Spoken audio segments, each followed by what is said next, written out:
کبھی مریض کی عادت کر لی، کبھی جنازے میں شرکت کر لی، اللہ کی رضا کے لیے، وہ دکھانے کے نہیں، حاضر لگوانے کے نہیں، اللہ کے لیے جانا، لوگوں کو دکھانے کے چاہے کہ کوئی ثواب نہیں، گناہ گار، اللہ کے لیے جنازے میں شرکت، اللہ کے لیے صدقہ، اللہ کے لیے روزے رکھنا، اللہ کے لیے مسکینوں کو کھانا کھلانا، اور اللہ کے لیے اللہ کی راہ میں خرچ کرنا اور روزے رکھنا، یہ ایسے افعال ہیں سرکار صلی اللہ علیہ وسلم مجتمعنا فی امرئ الا دخل الجنہ، یہ صفات جس شخص میں بھی ہوں گی جنت میں داخل ہوگا۔ ایسی زبردست صدقے کرنے کی کتنی فضیلت، یہاں دیکھیں قرآن کی آیات بینات میں، احادیث مبارکہ میں صدقہ کی بہت ترغیب دی گئی، اور کنجوسی اور بخل سے بہت سختی سے منع کیا گیا۔ کما رواه البخاری والمسلم فی صحیح، جیسے کہ حدیث پاک امام بخاری امام مسلم نے صحیحین میں نقل فرمایا،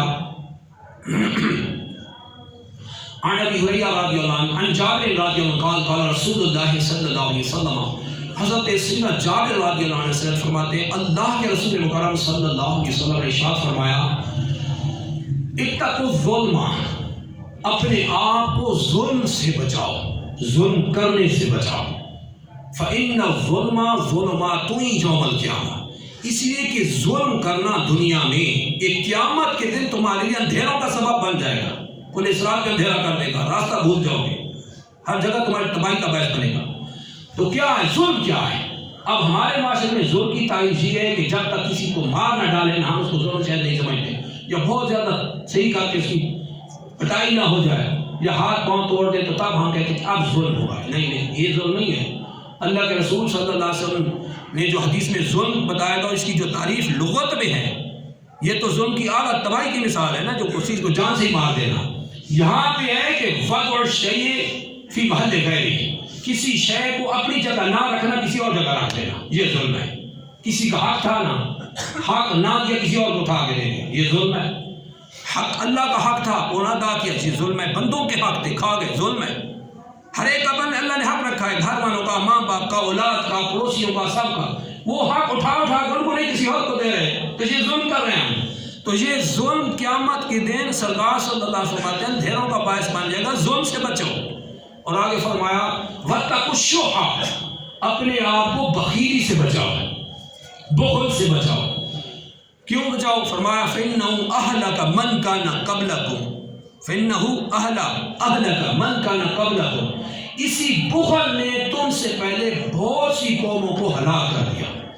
اسی بخل نے کیا کیا؟ حملہم، ان بخیل لوگوں کو اس بات پہ ابھارا، علی ان سفکوا الدماء واستحلوا محارمہم، اس بات پر ان کو ابھارا کہ وہ ان لوگوں کی خونریزیاں شروع کر دیں، بندے مار دیں، واستحلوا محارمہم، اور جو ان کے محارم میں حرام جو ان پہ ہیں ان کو حلال کر ڈالیں۔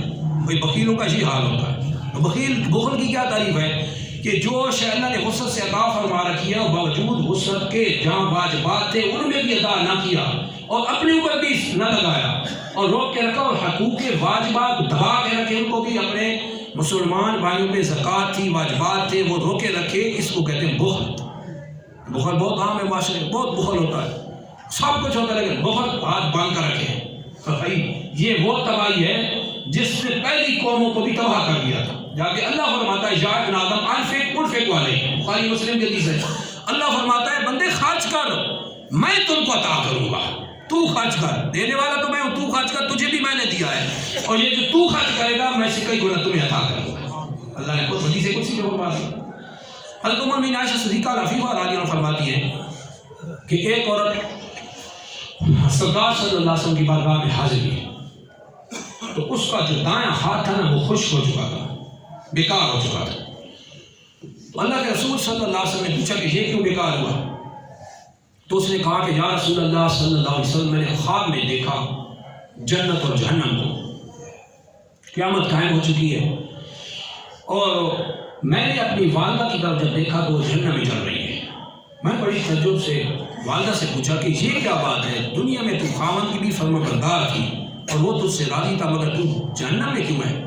اس نے کہا کہ بیٹی یہ ٹھکانہ بخیلوں کا ہے، جہنم ٹھکانہ بخیل لوگوں کا ہے، بخیل یہاں نہیں آ سکتے۔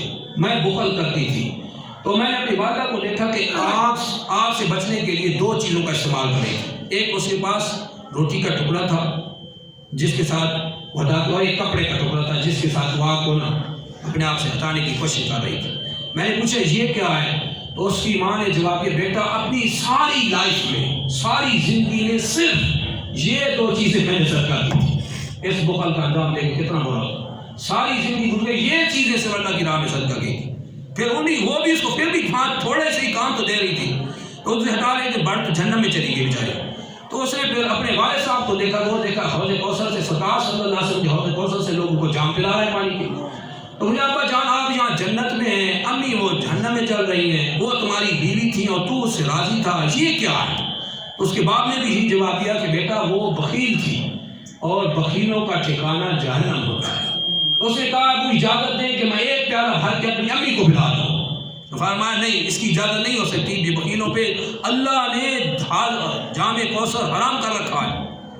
تو وہ کہنے لگی میں نے اپنی باپ، خواب میں دیکھ رہی تھی نا سارا، میں نے اپنے باپ کی اجازت کے بغیر وہ پیالہ بھر کے اپنی ماں کو پلا دیا۔ جیسے پلایا تو غیب سے آواز آئی کہ تو نے اجازت کے بغیر یہ پیالہ کیوں پلایا؟ تیرا ہاتھ خشک کر دیا گیا، یعنی بیکار کر گئی، وہ دایاں ہاتھ میرا پورا بیکار ہو گیا۔ یا رسول اللہ صلی اللہ علیہ وسلم جب میں خواب سے بیدار ہوئی تو میرا واقعی یہ ہاتھ بیکار ہو گیا تھا۔ تو عائشہ صدیقہ لفیفہ رضی اللہ عنہا فرماتی ہیں اللہ کے رسول مکرم صلی اللہ علیہ وسلم نے اپنا عصا مبارک اس کے ہاتھ پہ رکھا، ایسے پورے ہاتھ بازو پہ رکھا اور اللہ سے دعا کی ہے اللہ اس خواب کے بدلے میں، اس نے جو خواب دیکھا ہے سچا خواب دیکھا ہے، اس خواب کے بدلے میں اس کا بازو درست فرما دے۔ تو جیسے سرکار صلی اللہ علیہ وسلم نے دعا فرمائی تو سرکار صلی اللہ علیہ وسلم کی دعا کی برکت سے اور عصا مبارک کے ٹچ ہونے کی برکت سے اللہ جل شانہ نے ان کا ہاتھ بالکل درست فرما دیا جیسے پہلے تھا۔ اس کے بعد سرکار صلی اللہ علیہ وسلم نے فرمایا، وہ حدیث مبارکہ میں توجہ رکھنا، حدیثوں میں اسی بخل کی مذمت کی گئی اور یہ بخل ہی انسان کو جہنم میں گراتا ہے۔